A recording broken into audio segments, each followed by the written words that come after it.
Regardless of what it looked like, it is a win. It's in the books, and it gets Miami in the win column for the first time here in 2021, and the first one notched since going back to the first week of December of 2020. Welcome into Miami Hurricanes Live here at the Voice of College Football, and of course, our Thursday night edition with Cam Underwood from State of the U, 7 Eastern Time. This is our destination. This is our time. Also, keep in mind, though, schedules are sometimes in flux. Therefore, please hit that like button, of course, but subscribe, hit the bell for the notifications to know when we go live.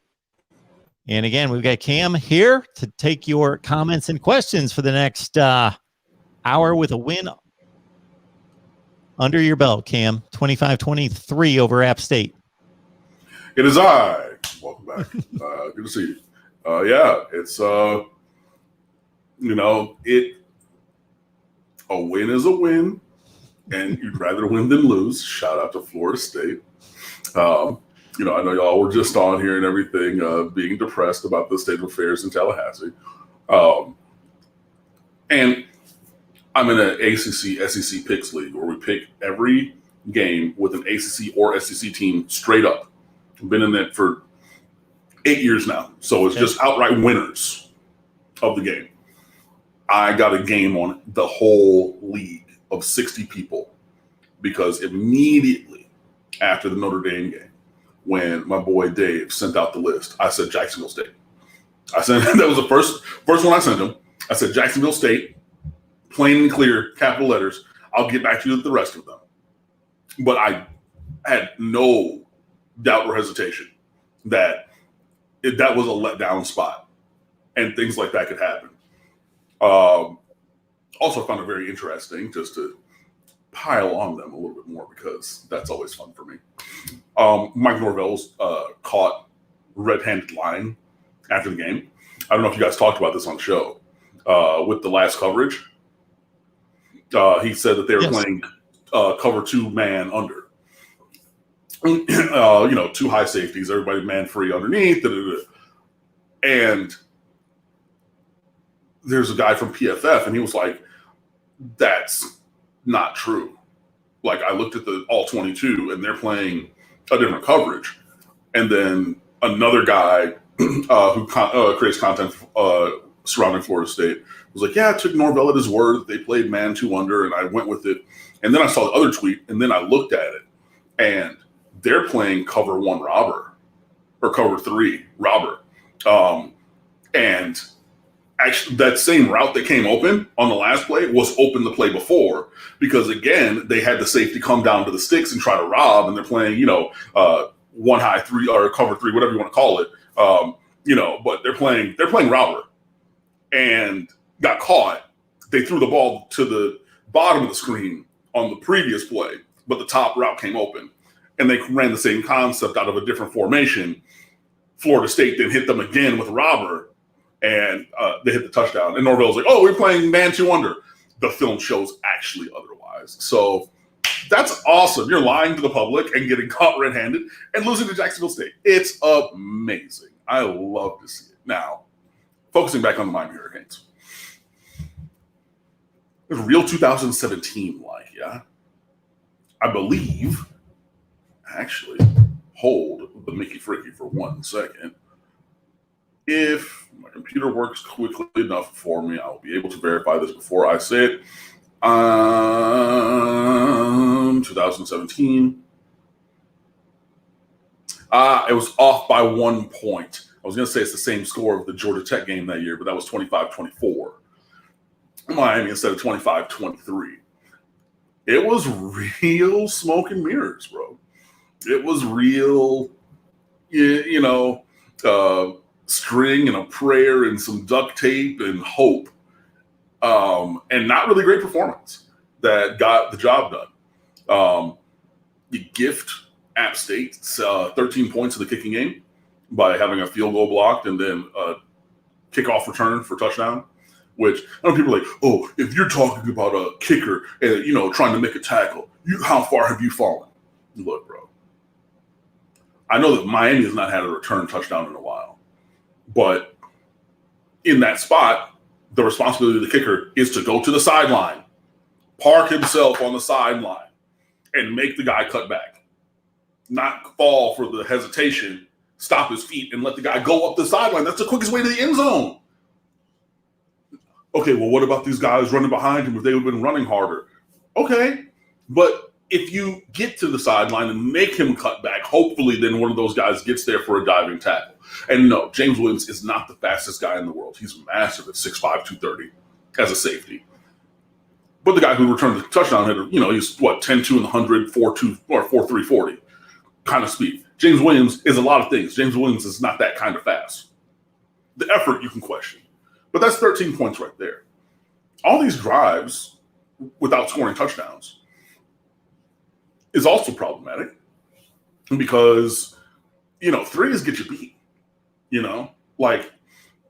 It transparently should not have been that close of a game. It really should not have been. So that is a little troubling. But yeah, it was a lot too much of 2017 Miami than I would have liked. Oh, and the other thing I want to say before I stop rambling and get Mark back in here. The first touchdown drive covered 6 yards. Six. This many. Where are we without that turnover and a 6-yard field? You had one drive to start the second half where you went 75 for a touchdown. You had one drive. So your 2 touchdown drives covered 81 yards, 75 and 6. I don't know, bro. Didn't feel great. It's always great to win. It was 281 days since we had one, so I was like, wow, because I was thinking about it. I was like, bro, how long has it been since Miami won a game? Long time. Long time. Didn't feel or look great.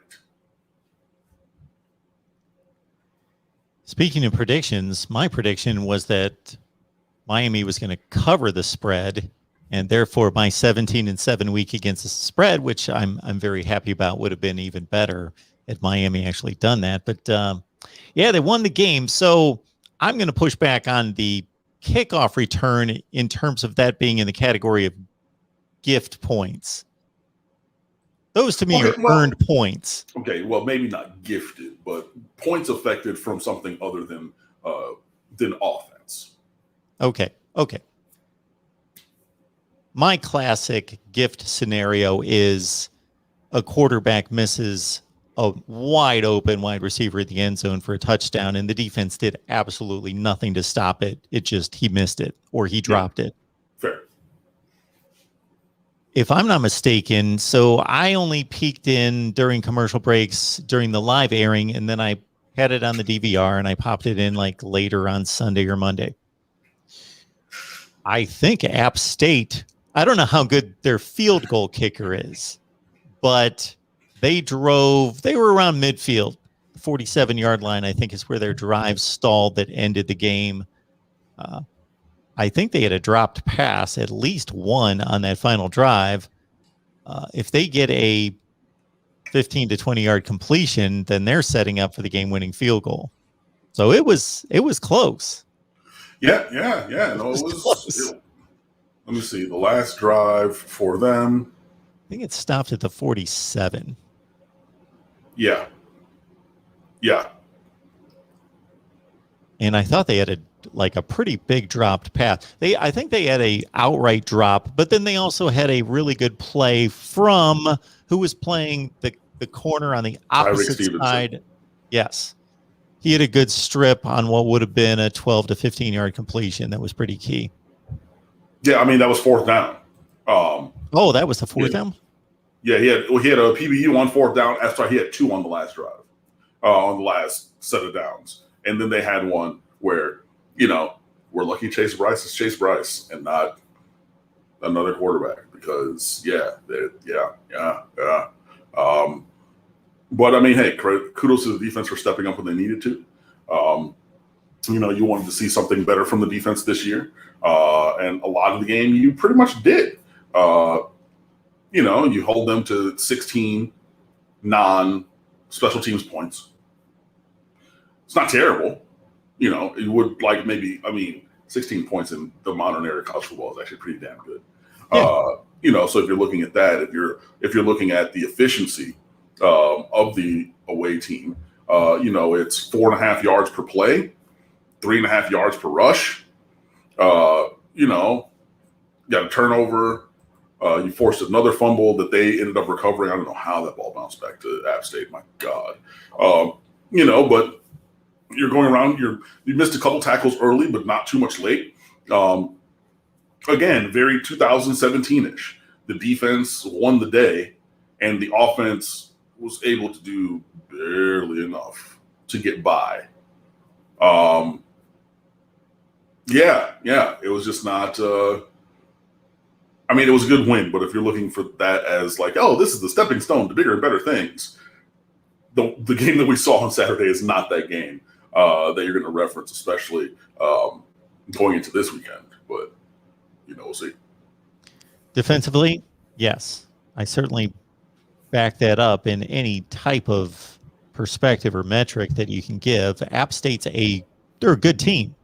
They're a quality team. They're a quality bunch. They show up, they play. They're not a quality Power 5 team, but still, over the course of 130 teams in FBS football, they're a top 50 or 60 team in the country, and they're typically not going to get torched by anybody. They're going to show up and play. You would think that if Miami's a top 15 team in the country, though, they win this game more like 38-17, something like that. Right. And then if you look at the drives that ended as 3s and not 7s, that's where it comes to. You go 76 yards from your, it ends on, your drive ends on the 10, 12 plays. You get down to the 18 and get a field goal attempt, which is blocked. So that's 2 inside the red zone that yield nothing. You get across midfield, but then have penalties back you up and then punt. You get down to the 36, which was further down but had penalties, and then you punt. You get down to the 21 and the field goal that after 5 plays, that's trash. You get down to the 26. That's the last drive where you're playing for points. But still, you would like to see it be even more decisive. So, there's much to be desired. And in the words of the Solid Verbal, win your clunkers. And boy, it was clunking on Saturday. Falconer X, thank you so much for the super sticker contribution. Appreciate that. All right, let's get to the news of the week post App State win here. And that would include the running back position where Donald Chaney is out for the season. And, of course, Jalen Knighton is serving the 3rd game of a 4-game suspension. So the running back room is shrinking, at least for the time being. Cam Harris, of course, still the starter. But once you go to those 2nd and 3rd options, then you're looking at the 2 prominent players that were recruited and signed in the 2021 class. Yeah. So, unfortunately, Donald Chaney tore up his ACL in the game.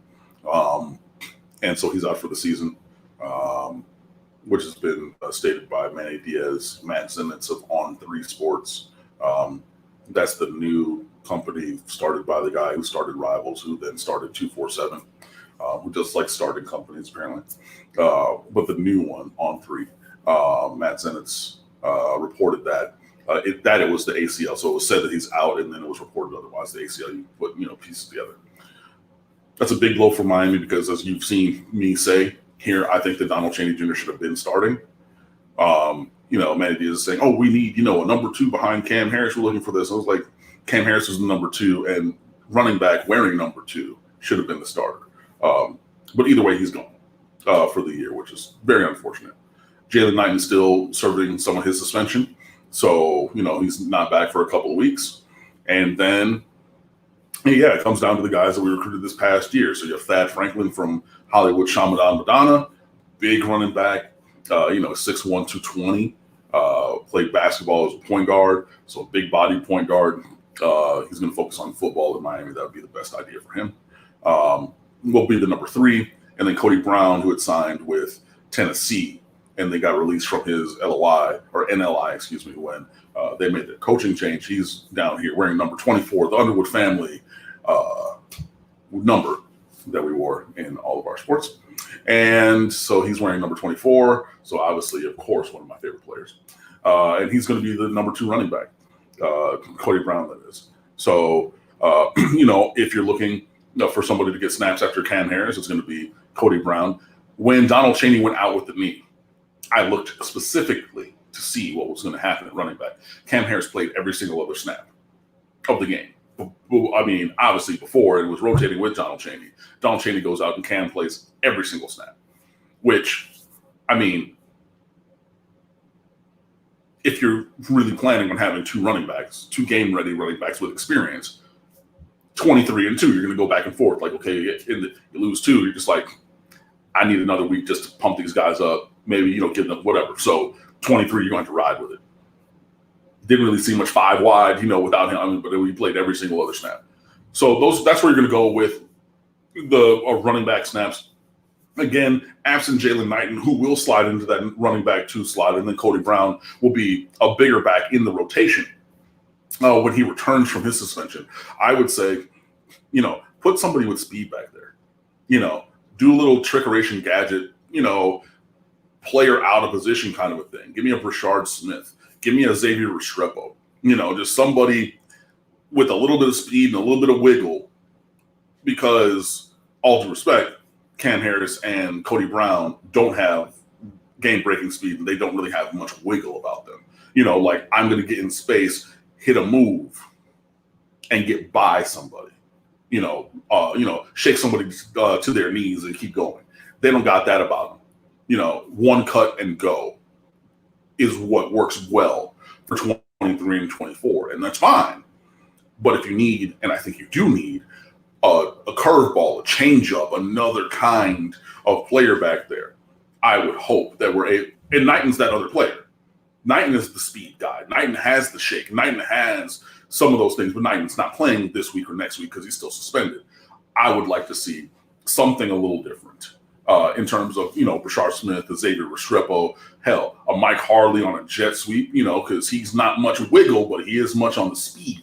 You know what I mean? So something like that. But again, we wish Donald Chaney the best in his recovery from his injury, because, that is very deflating for it has to be, tough for the player. And it does change the scenario for the team as well.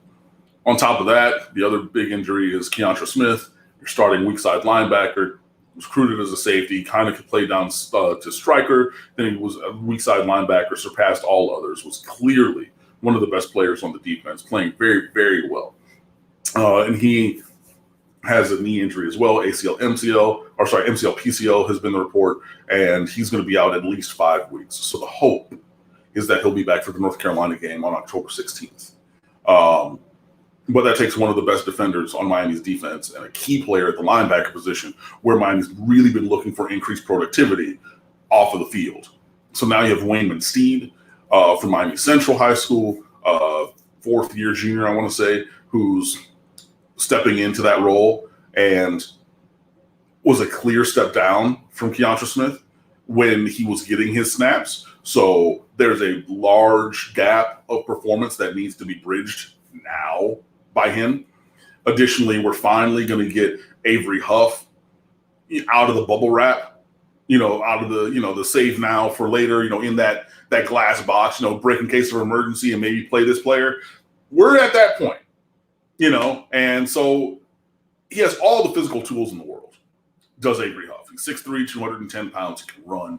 This is a guy who played, a hybrid position in high school at St. Thomas Aquinas. He's out there running with wide receivers and everything because he's playing some safety back then and everything. So he's a very, very, very, very, very, very, very physically impressive guy. And if ever there was going to be a chance to get out of whatever doghouse that he's in, if ever there's a chance to say, look, I should be playing. I know this playbook. I know that I had whatever, constructive performance or constructive performance management things from the past, or whatever it is about, whatever's kept me off the field. This is the time to right that wrong and get out there. And that would be really helpful for Miami because I think that we've seen all that there is to see from Wayne Winsteed, and I think that it's subpar. It's below replacement level. So if you talk about a baseball stat, value over replacement player, VORP, it's going to be a negative number with Wayne Winsteed. He's not really great. Now maybe he can improve also. So hopefully we'll see that. Manny Diaz and Jonathan Patke hoping to coach him up, but I really think it's going to come down to Avery Huff.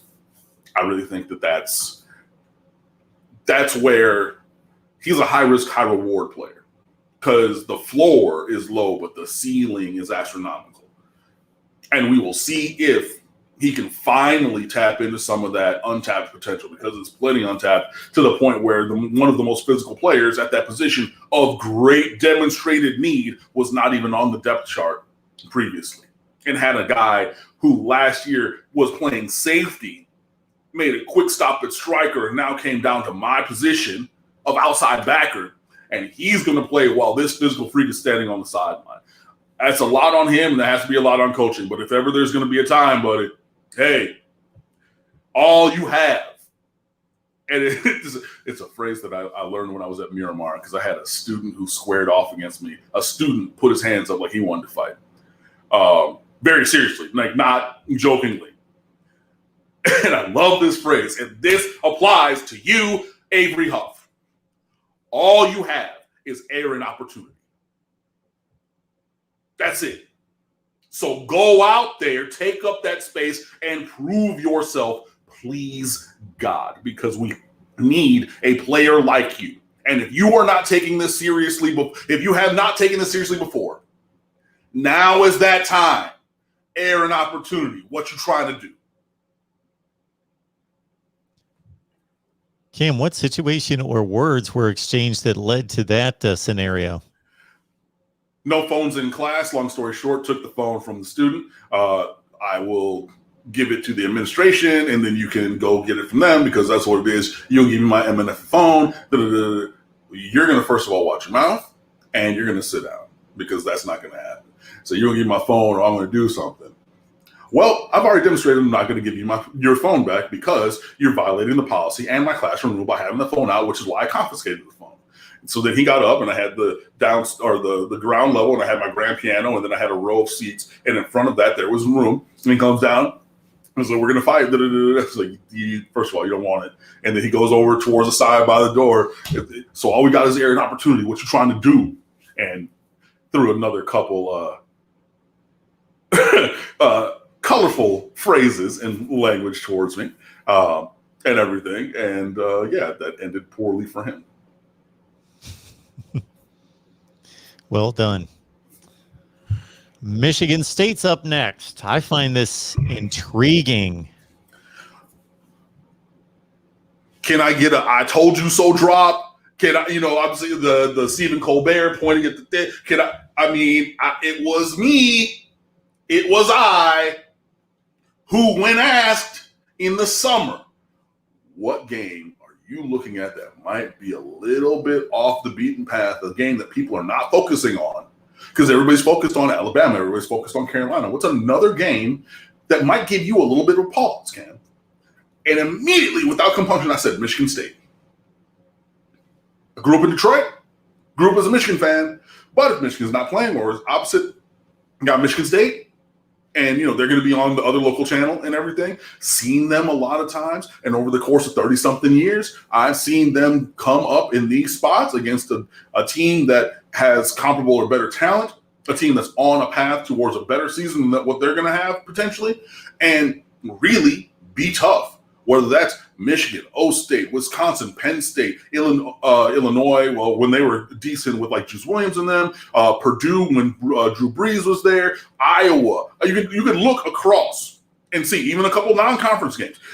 State was undefeated one year going to try for a national championship. Michigan didn't ruin that season. Michigan State did. I forget what year it was, but it was in the 90s. 15. Oh, you're talking, 98. Oh, yes. Yeah, well, you got 15. And 15. Multiple. So I'm focused on when I was a kid. Mark gave you another time recently. And 13, actually. Hello. 3 undefeated Ohio State teams.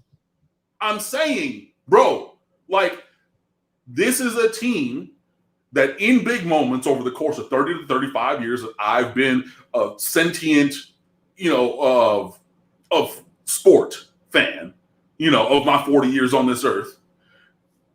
They show up in these moments. And no, Sparty is not the flashy program. They're not the name brand. They're not the flagship University of Michigan, Wolverines, Hail to the Victors and everything. The Spartans fight song is actually a better musical composition. Just want to throw that out there. But this is a team that, like, everybody plays the Victors when you're in school. Everybody, because it's like 4 notes, right? And I have a friend, Brad, shout out to Brad Buddha, who was in middle school band. He did not continue into high school at Cranbrook, but he was in middle school band, and he was like, hey, we keep playing the Victors and everything. Down to the Victors, hail to the conquering heroes. It's like an 8-note song. It's very easy for everybody to play and chant and sing. This is how you propagate the propaganda, because everybody can do it, right? It's like, so why can't we play the Michigan State fight song? It's too hard for you. What? Even this dumbed down version, no, it's too. It's a different kind of a thing, right? And so he would always say, he's like, well, I mean, hey, you can play the Victors in 5th grade, but you can't until you get advanced. You can't even play the Michigan State fight song. But they're going to play the Michigan State fight song, at least coming in, because they're going to be up for this game. And again, seeing this kind of a team play very well against a team that most people would think would be the clear better or most advantaged team, the team that should win this game. I told y'all that this summer. Y'all said I was crazy. I'm crazy now. After a 25-24 or 23 win last week, very 2017-like and everything, where De'Aaron King played Chase Bryce to a standstill duel throwing the ball. Now, I know there was the 92 yards rushing on top of that. But passing the ball, it was interchangeable between De'Aaron King and Chase friggin' Bryce. And you're telling me that you're very, very, very confident right now for a Michigan State team that's 2-0 and run for almost 500 yards in 2 games?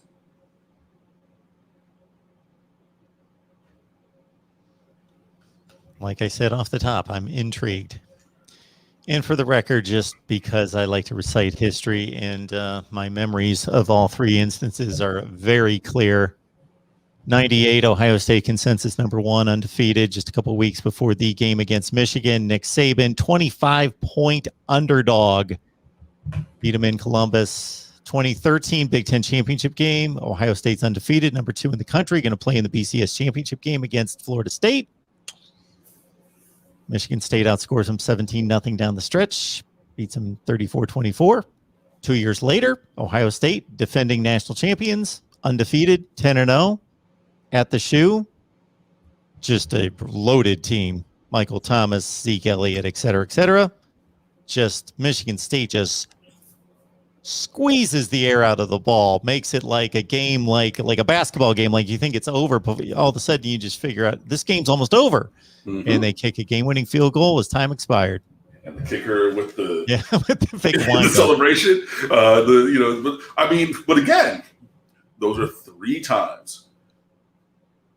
Nobody in their right mind realistically thought that Michigan State was going to be within 2 touchdowns of O State in any of those 3 times. But all 3 of those times with an undefeated team in November or later, Michigan State won. And those are but 3 of the examples that there are to be had. Okay? Again, and even in some games where Michigan State ended up losing, in these spots, they still play up. And we've been talking about Miami playing down to the level of their competition, not showing up on this stage, not really, affecting anything against Clemson recently, not affecting anything against Alabama until they were down 27-0 and Alabama was on cruise control to the point where Nick Saban had to go and cuss them out at the next week's press conference after a win. Again, I want Miami to win. I'm going to pick Miami to win. Spoiler alert. I do not foresee that it's going to be as easy as I think it would have been had these teams played last year, or that some teams who don't really follow Michigan State or are not really, Michigan State's not really in their sphere of reference. I don't think I think it's going to be much closer than like a casual fan who's going to just look at it and say, Miami, Michigan State. No, that should be Miami, but I don't. I would love it to be that kind of easy. Mr. HD, 41-8 Miami. That was how bad we beat Notre Dame. Oh, because the Notre Dame person got it. Circle of knowledge completed. But even if you're talking about this week's game, I would love it to be 41-8. I will not be predicting that. I have yet to make a selection on this game. I believe Miami's the better team. Michigan State came out, played really well against a Northwestern team that has been really good the last few years. Probably not this year, but Michigan State really laid it on them. It wasn't, they didn't blow them out, but they had control of that game and just, to Cam's point, just beat them up. Ran the football down their throats. Kenneth Walker, Wake Forest back, who had 1,100 yards and 17 touchdowns over 2 seasons. Really good back, is their main guy. And then a Youngstown State game that you really can't take into consideration, although they did something that a lot of teams don't do across the country that are supposed to lay the hammer down on the FCS team. They had 35 points at half. It was over. They blew them out. Yes, I mean, it's going to be an interesting game. I got a question and answer with Ryan O'Blennis of The Only Colors, the SB Nation Michigan State blog. I got to send him my answers, and I sent him my questions. I have a tab right here, so I have a new message from him. So I believe that his answers are in my inbox. So that will be going up on the site probably tomorrow, I'll say. But yeah, this is definitely not a real just 50-3 kind of beatdown thing. But I will say that I need Miami to win, if for no other reason, that every single Spartan fan and alum in my life will leave me alone. Because trust and believe, if we lose this game, I will hear from people from back home in Michigan that I might not have spoken to anytime recently, who still have my number and my phone. Will hear it from all of them. Yeah. I'm thinking of a lot of people from high school and just from my friends and family, because there are a couple who went wayward and are Michigan State fans. But yeah, there's going to be, I'm going to hear a lot of it if we lose, and I would like to hear none of it. So please, Miami, thanks. Miami, a 6.5-point favorite at last check. Falconer X asking the impossible question, but Falconer X, you're one of our main guys. So, Cam, was the App State game the wake-up call? Certainly you want it to be, or is this team just not ready? I hope it is. I hope it's the wake-up call that this team might have needed. Because clearly we were not ready for prime time against Alabama. And, just the offense wasn't where it needed to be. DWB O-line made it hard to throw. There were plenty of times where Derek King had plenty of time and App State was completely just ready for whatever we were running. We dialed up a couple double moves I saw. Remember that 2 years ago, the Super Bowl, that play that Patrick Mahomes and Kansas City drew up? It was the double move they called Cheetah or whatever it was to Hill. Yep. We dialed that up, which is a pass that takes a long time to come open. If you remember that great piece from NFL Films about it, right? We dialed that play up. Have not dialed that play up anytime recently. Definitely not that game. App State was ready like that's a staple. Like that's inside zone read. They were all over that play. And I remember watching that. And was just like, okay, now, was there hours of time on every throw? No. But Derek King also missed throws. I talked about it last week. We're upon further review of a different, by a different Canes content creator. There's multiple touchdowns in the Alabama game that were either unthrown, and one of them was because the offensive line got beat, and one where you threw short and it should have been a switch route and thrown deep. There were people open last week, and I wrote one. During the game, I was like, "You got to get that ball up, Derek. Like it wasn't to the far side, but it was to the left, and it was short. So then the receiver, I think it was Charleston Rambo, like had to go to a knee to catch the ball with nothing but green grass in front of him, and then maybe a defender 10 yards down who maybe you do a shake, maybe you just get past it. Who knows? You know what I mean? But I think dumping on the offensive line is the easy thing to do, and I don't necessarily believe that 100% to be the case currently. So we did have a couple big drops. Will Mallory, Mike Harley, Xavier Restrepo. Mike Harley had two of them, actually, that were really bad. You had a tight end post on the first drive to Will Mallory. It couldn't have hit him more in between the two hands. I mean, a perfect throw on the dime, dropped. If you make those plays, now things look a little bit different, and then maybe we build off of those. But just saying the offensive line was bad and we didn't have any time to throw, I think that that's a crutch that Miami fans have leaned on for a long time that is not actually backed up when you look at the game and then go back and watch the film. We also just need D'Eriq King to be better. Period. End stop. That's it. Because, again, our offense is predicated on him being one of the best, no matter what number it is, but being one of the top tier of college quarterbacks. He's not going to go play it in the NFL. We know. But he needs to be better and show that he's better at this level. Because, again, if you're playing as a passer, I know that he has magic. I know that he's going to step out of some sacks. He's going to run. He's going to scramble. He's going to do some things with his legs. Yes, I know. And I love those things because they got the chains moving. You got us points. But in terms of throwing the ball, if there is an indistinguishable difference between you and Chase Bryce, then there is a problem. Because this Miami team is not going to go and win 9 or 10 games with Chase Bryce at quarterback. That kind of performance. But that's what we're getting from D'Eriq King right now. He must be better. Think about last year. NC State, that game when he had 400-something yards, all them touchdowns, going up and down the field. Also ran. And again, the running is going to be a component, right? But throwing the ball, he was infinitely better than anything we've seen this year. We need that guy or something close to that guy. Because, again, and I'm not trying to dump on Chase Bryce, but Chase Bryce is extra regular. He's a top, 80 quarterback in the country? We need D'Eriq King to be a top 20 quarterback in the country. We need him to be better for this offense to go. Throwing the ball. Miss me with the running stuff because I know that he's going to be good at that. When I asked blindly stats this week, people wanted to jump at me. Oh, you're trying to just talk about it. I'm trying to talk about D'Eriq King as a passer is not good enough right now. And if you think that him as a passer doing what he did last week is good enough for me or for us to win 10 games, then come and tell me, and I will tell you to your face that you're a liar. That is not good enough, D'Eriq. And you know that it's not good enough. So it has to get better.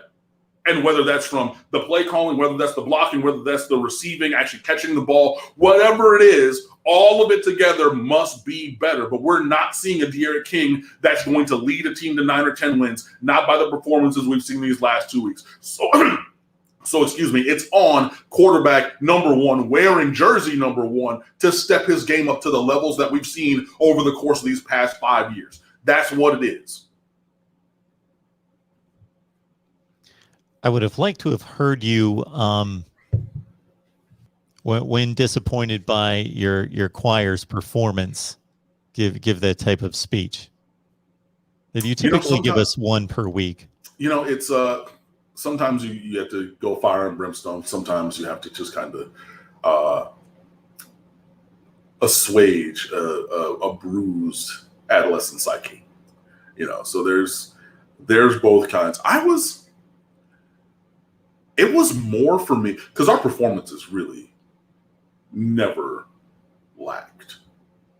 I mean, just facts are facts. Like when the performances that we put on stage were par excellence.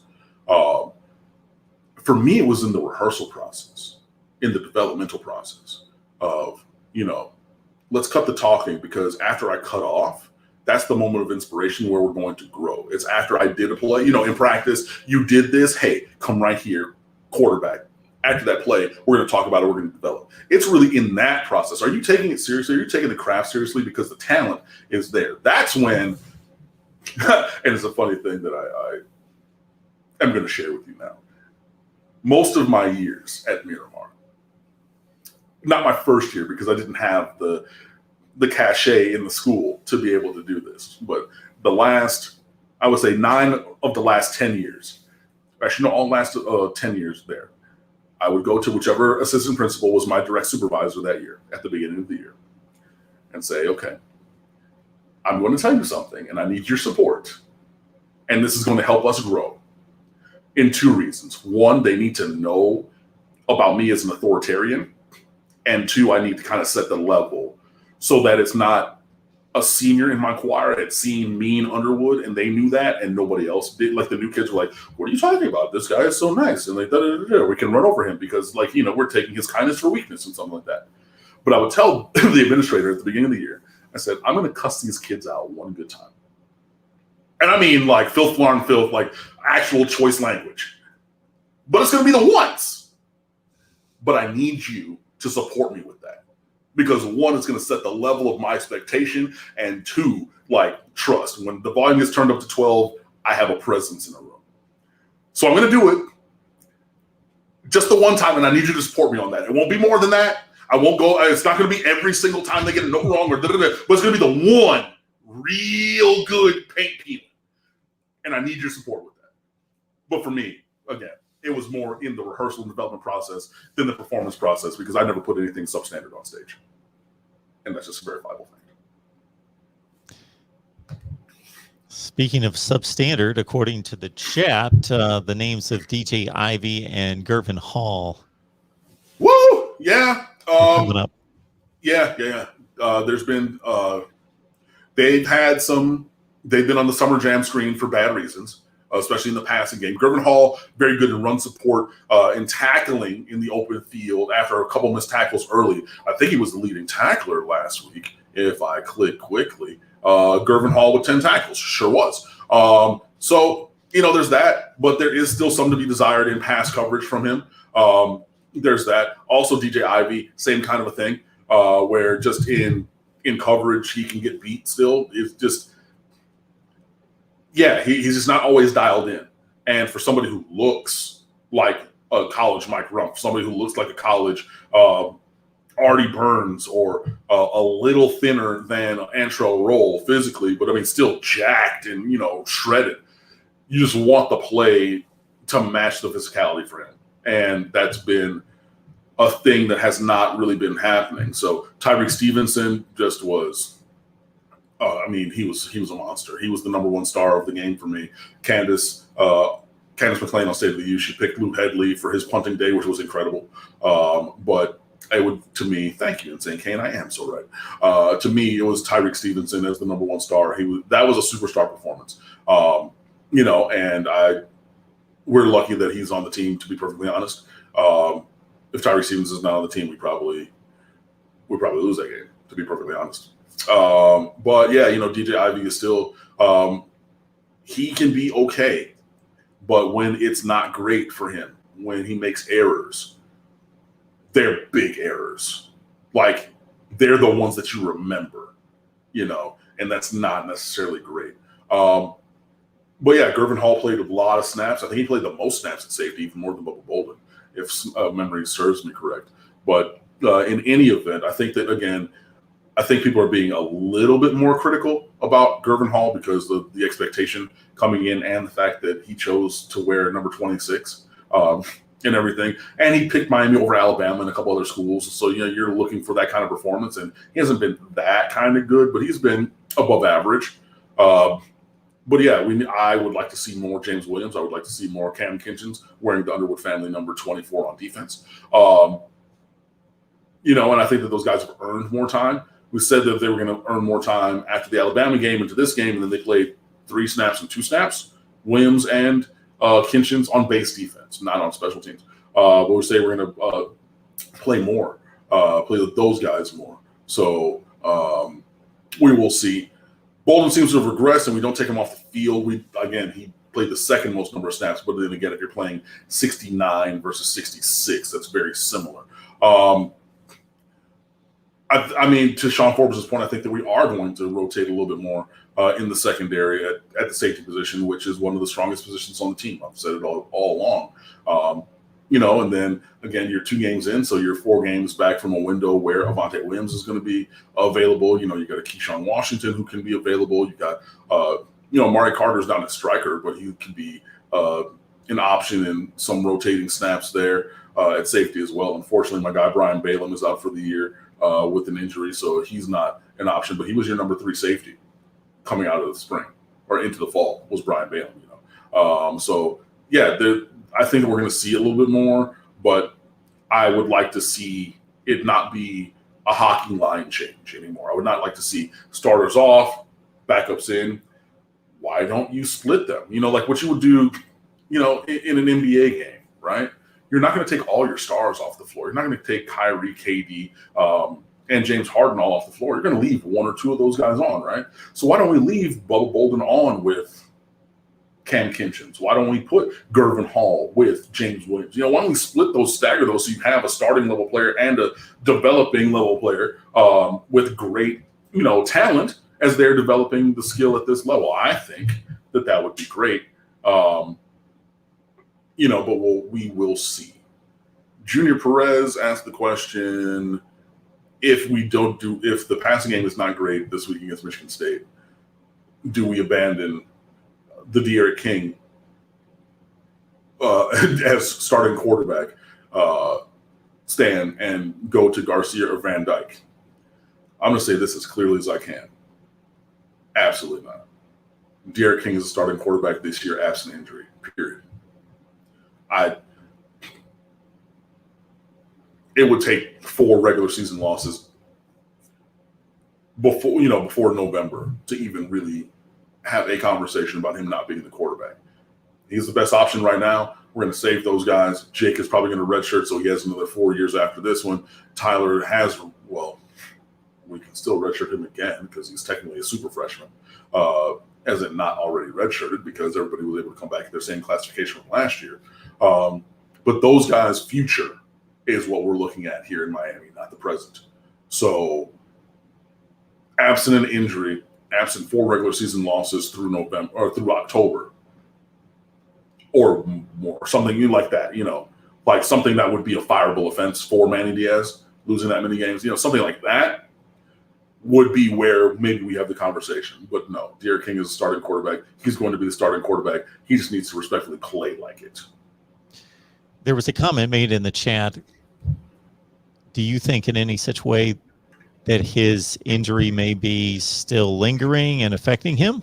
I mean, I think that he's 90, 95%. I don't think that he's 100% of the De'Aaron King that we saw pre-injury and everything. But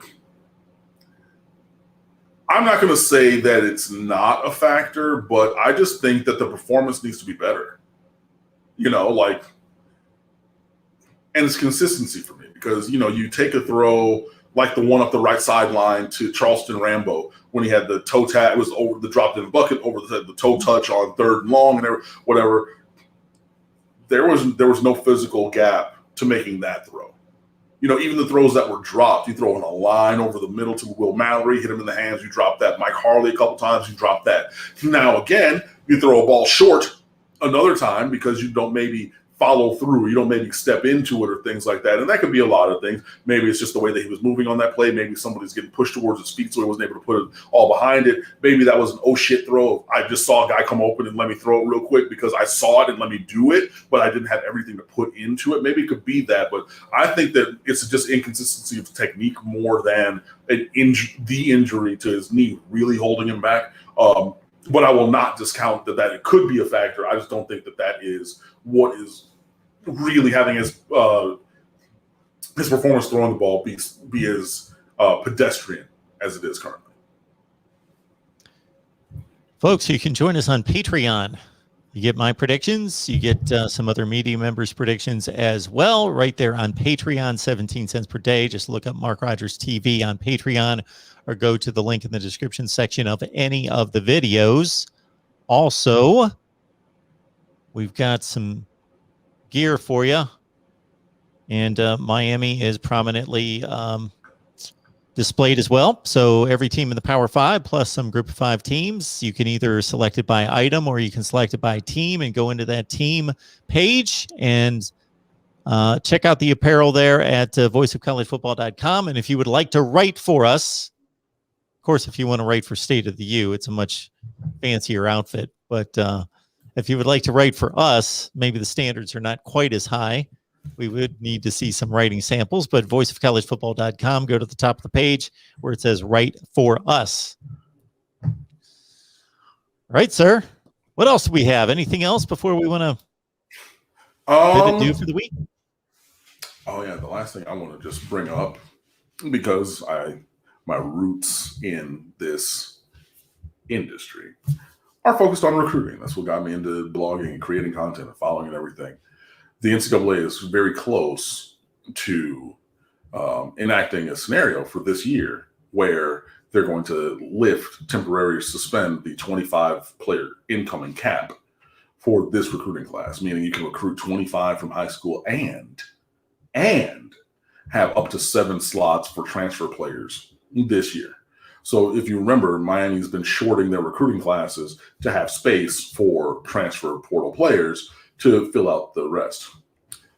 The paradigm that I've been operating under all year was that Miami was going to take between 18 and 19, having counted a couple guys forward from last year to this year's scholarship allocation, and then would have, 4 to 5 slots for transfer portal players in the 25 total incoming counters, because you can bring on 25 new players a year. NCAA is very close to saying, no, you can bring in 25 high school players this year, plus having 7 slots for transfer portal players. That's a game changer. That is sanctioned over-signing. Alabama, they've built an incredible roster, but they're known for over-signing. Signing 30 guys on signing day and figuring somebody's going to drop, somebody's not going to qualify, somebody they might gray shirt. So, stay home and work out for a semester and then come in January after the season. So you're not going to be a freshman this year. We're going to just give you that space to go, find yourself, that gap year, if you will. And that's without this. But everybody. So everybody will potentially have the advantage or the ability to bring in up to 32 guys this year. Again, as I've written about, I was under the paradigm that Miami was looking at 18 or 19 and then bringing 4 or 5. Again, having counted a couple guys from, Cody Brown and Justice Olawson, count them forward to this year's scholarship allocation. If you go to 25 plus 7, now that means, we have to change and pivot. I know somebody, you knew what the word was, but autocorrect on my phone. The P is next to the C, so it's a Pico, which was my JV basketball coach's last name, but whatever. You got to pivot really quickly and then say, okay, if we're planning on, because if you're working off 18 or 19, you've already set the line of demarcation of these are the guys that we're going for in this number, and then we don't have any more room, so those are going to be, your first, second, third guys out, like it's the, NCAA basketball tournament selection show. Like, if we had more room, it would be these guys, but we don't have any more room. If this passes, you have that room. Hey, I hope that you've been working those phones. So if for example, the Henderson twins, Jakari and Takari, right, from Sanford Seminole, if the Henderson twins are guys that are on that cusp, but you not have the extra room, I hope you've been calling them. I hope you've been cultivating that relationship still. You know what I mean? Or if not, then you got to, hey, you up? How you doing? What's been going on? I know we've been talking a while. Can we, reconnect or whatever? But the pivot needs to be immediate. If and when, actually, I would say pivot now or have already kept some relationships going, because if you do that, now you're going to have more talent coming from the high school level and then still have this allocation for guys from the transfer portal, which is going to have a couple few hundred guys in it. You're going to have some starting level players, some real game changers in there, a la a Tyreek Stevenson, a la a Quincy Roche, that we've gotten through this process already. So a Charleston Rambo, who's, one of your better receivers, who's coming this year. But that's a big, big change that's on the horizon. And especially with Miami, I think already having been looking at a very much smaller class intentionally than in previous years, the ability to blow that number back up to the full allocation and have transfer portal numbers available is really, really transformational for this roster that's going to need both prep talent and game-ready transfer portal talent, because we're going to lose some. And I think that Miami is I think Miami is the best team in terms of having leveraged the transfer portal immediately. And hopefully we'll look to continue to do that into the 2022 season and beyond. And before we bid adieu, Falcon Rex, thank you so much. Appreciate that super chat contribution. You know that. No sleep till 31-14 Miami over Sparty. That's a score I would love. That hits the under of the game. I think it's 50. I actually have the tab open. The over-under is 56.5 everywhere. With Michigan, Miami. Excuse me. With Miami as a 6.5. I see 6.5 most places, 6 couple places, 5.5 on FanDuel in terms of Miami being a favorite. So a 17-point win, that would be very, very nice. And everything. So you got a little kegs and eggs tailgate. And thank you guys for coming out. First of all, always to this show, but then also in person. It was great to see some people last weekend. I mentioned a couple of people mentioned that they watched this show. So if you're watching right now, we appreciate your support. I'll be out there nice and early on Saturday, because we got a noon kickoff. So doing a little kegs and eggs with some of the friends. So you can hit me up on social media. We'll be out there doing all of that and everything. But yeah, it's great to see some people. Great to have that support and everything. Obviously, if you've ever heard the sound of my voice, if I'm not anything, I'm passionate. And I really love you guys, listening to us, reading State of the U, following and supporting and everything, and getting to connect with people back at the stadium and everything is really, really a great experience. So shout out to everybody that I met this week. Hopefully I get to meet some more people this upcoming week and into the future. 220 on the line. Just imagine, folks, if you went out there and grabbed some more college football fans, Miami preferably, but we know from looking at the chat that we've got college football fans from all over the place. We could easily get to 500. That would be amazing. I know you're not necessarily invested in the numbers yourself, but please, if you want the channel and the show to continue, we would like to drive it forward. Help us help you and bring you this great content. Just there tell it a friend. is. So yeah, there it is. Again, we appreciate you guys being here. If you don't know, again, my name is Cam Underwood from State of the U. Great website that we have over on SB Nation. So please come out and fan with us over there. We got a lot of great content every single week.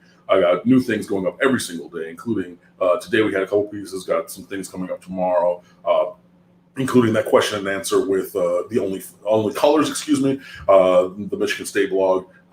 So I did a Q&A with them. So we have that, game preview, film analysis, film preview, film reviews. We got live commentary during the games.